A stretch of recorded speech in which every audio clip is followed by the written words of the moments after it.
안녕하세요. 반갑습니다. 오늘도 하나님 말씀으로 하루를 시작하는 모닝방에 오신 여러분들을 주님의 이름으로 환영하고 축복합니다. 오늘은 어제에 이어서 이 아삽의 시편을 함께 묵상하도록 하겠습니다. 우리는 내가 실수해서 겪는 고난은 그래도 견디기가 나름 쉽습니다. 그런데 나보다 힘이 센 어떤 대상으로부터 오는 이 고난은 견디기 어려울 뿐만 아니라 두려움까지도 동반하죠. 이스라엘이라는 나라는 항상 이 강대국들에 둘러싸여져 있었습니다. 남쪽에는 이집트, 북쪽에는 아수르, 동쪽에는 바벨론, 페르시아. 이러한 강대국들의 끊임없는 침범을 당하면서 수많은 굴욕을 당하며 살아가는 나라가 이스라엘이었어요. 아삽은 이러한 상황들 속에서 우리가 진정으로 두려워야 될 것은 강대국들이 아니라 하나님이라는 것을 사람들에게 가르쳐주고 있습니다. 오늘은 시편 75편을 함께 묵상하도록 하겠습니다. 시편 75편의 표절을 보면 알다스엣에 맞춘 노래다 이렇게 되어져 있어요. 알다스엣이라는 단어의 뜻을 살펴보면 멸망시키지 마소서라는 뜻을 가지고 있습니다. 이러한 강대국들의 공격으로 말미암아 공경에 빠진 이스라엘이 하나님을 향하여 외치는 기도의 소리죠. 하나님, 우리를 멸망시키지 말아주세요. 오늘도 우리가 세상 속에 살아가면서 이 아삽의 시편을 함께 고백하는 그런 은혜가 있었으면 좋겠습니다.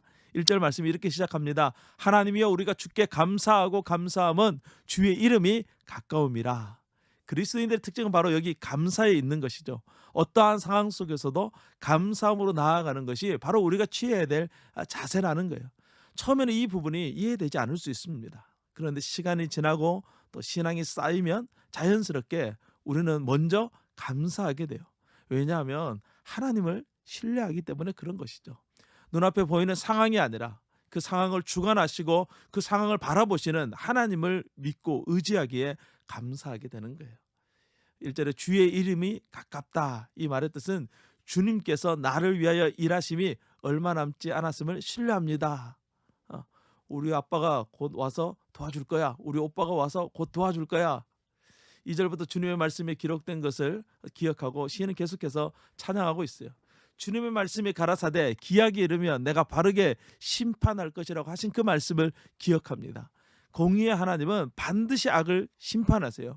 왜냐하면 이 세상은 하나님이 창조하셨는데 이 창조된 세계가 악에게 지배당하거나 악으로 말미암아 더럽혀지는 것을 하나님은 결코 원하지 않으시기 때문에 그렇습니다. 우리가 소유하고 있는 어떤 것들이 더럽혀지면 속상하잖아요. 하나님도 하나님이 창조하신 이 세계가 아름답게 보존되기를 원하시는 거예요.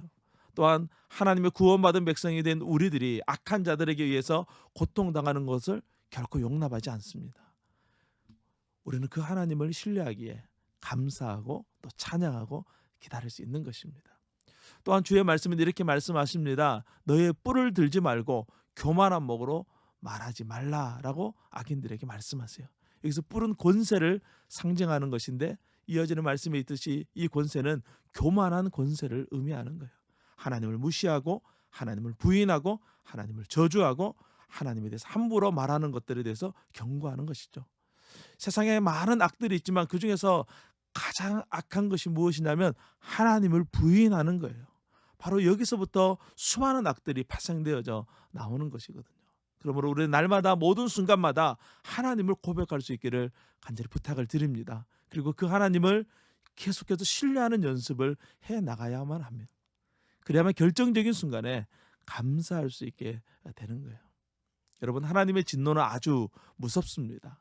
우리는 신학에서 사랑의 하나님에 대해서 너무 많이 접하고 있다 보니까 하나님께서 얼마나 이 진노하시는지 또 그 진노가 얼마나 무서운지에 대해서 우리가 잘 기억하지 못해요. 8절 말씀 보면 여호와의 손에 잔이 있어 술 거품이 일어나는도다. 속에 섞은 것이 가득한 그 잔을 하나님이 쏟아내시나니 실로 그 찌꺼기까지도 땅의 모든 악인이 기울여 마시리로다. 하나님의 손에 어떤 잔이 있대요. 그 잔이 지금 부글부글 끓고 있고 그 안에 찌꺼기가 있대요. 온갖 더러운 것들, 심판의 어떤 형벌들이 그 안에 다 있다는 것이죠. 하나님이 그것을 악인들을 향하여 부으실 때 악인들이 그것을 하나도 남김없이 다 마시게 된다는 거예요. 하나님의 그 엄중한 진노를 모두 다 받게 된다는 것이죠. 하나님의 진노를 받는다는 것은 사실 상상조차 할 수 없는 두려움이에요. 하나님은 자기 백성을 향하여서는 예수 그리스도의 그 십자가의 공로로 말미암아 한없는 사랑으로 대해 주시지만 악에 대해서는, 악을 행한 자들에게 대해서는 조금의 용서도 없이 그가 행한 대로 갚아 주실 것입니다. 이것이 바로 공의예요.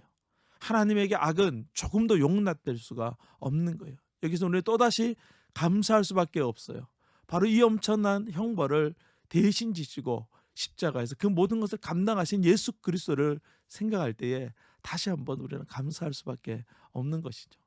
사랑하는 여러분, 오늘도 시편 이 75편 말씀을 하루 종일 묵상하시면서 하나님의 공의와 예수 그리스도의 그 십자가의 사랑을 깨닫고 그 사랑으로 말미암아 감사할 수 있는 우리 모두가 될 수 있기를 주님의 이름으로 축복합니다. 오늘도 그 주님과 함께 승리하세요. 샬롬.